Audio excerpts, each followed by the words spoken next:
माँ दुर्गा की प्रतिमा बनाने के लिए वैशाली की मिट्टी का प्रयोग क्यों किया जाता है?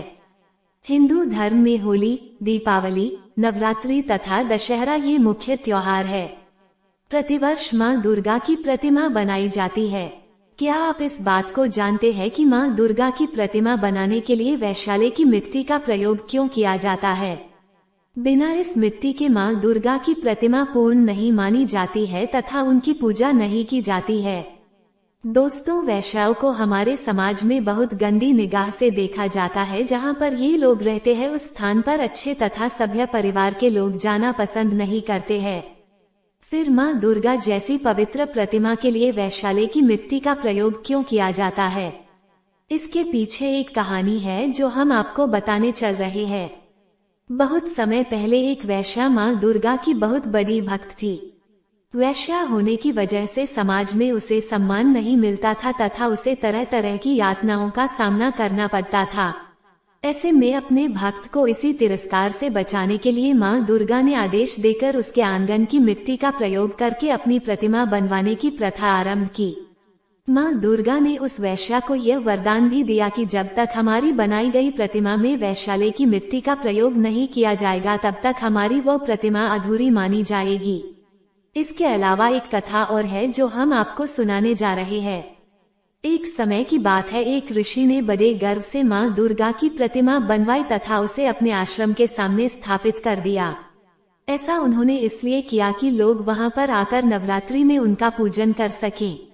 उसी रात्रि को माँ दुर्गा उस ऋषि के स्वप्न में आई तथा उन्होंने कहा कि मेरी नजर में घमंड की कोई कीमत नहीं है। देवी ने उस ऋषि से कहा कि उन्हें इंसानियत तथा बलिदान चाहिए। तब ऋषि ने माँ दुर्गा से कहा कि मुझे क्या करना चाहिए?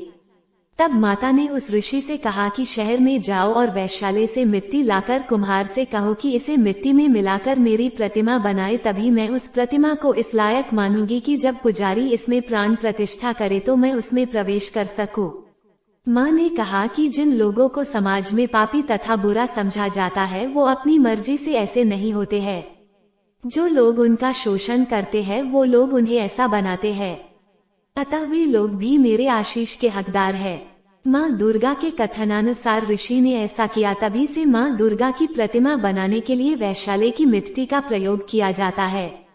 इसके अलावा वैशाली की मिट्टी के इस्तेमाल के पीछे एक धारणा ये भी है कि जब कोई पुरुष किसी वैशाली के अंदर जाता है तब वो अपनी सारी पवित्रता और अच्छाई को वैशाली की चौखट के बाहर ही छोड़ देता है। इसीलिए चौखट के बाहर की मिट्टी पवित्र हो जाती है। इसलिए इस मिट्टी से माँ दुर्गा की प्रतिमा बनाई जाती है। कुछ लोग इस प्रक्रिया को एक समाज सुधार आंदोलन के रूप में भी देखते हैं। दोस्तों, माँ दुर्गा की नजर में सभी भक्त समान है, चाहे वह जो भी हो। जब माता इनमें कोई भेदभाव नहीं करती है तो हम भेदभाव करने वाले कौन होते हैं?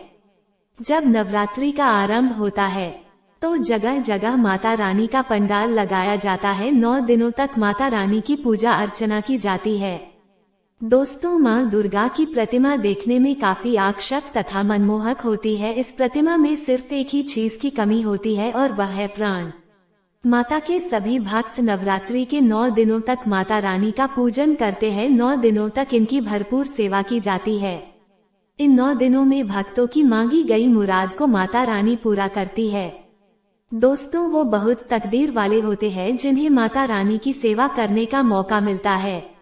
इन्होंने बड़े से बड़े पापियों का भी उद्धार किया है।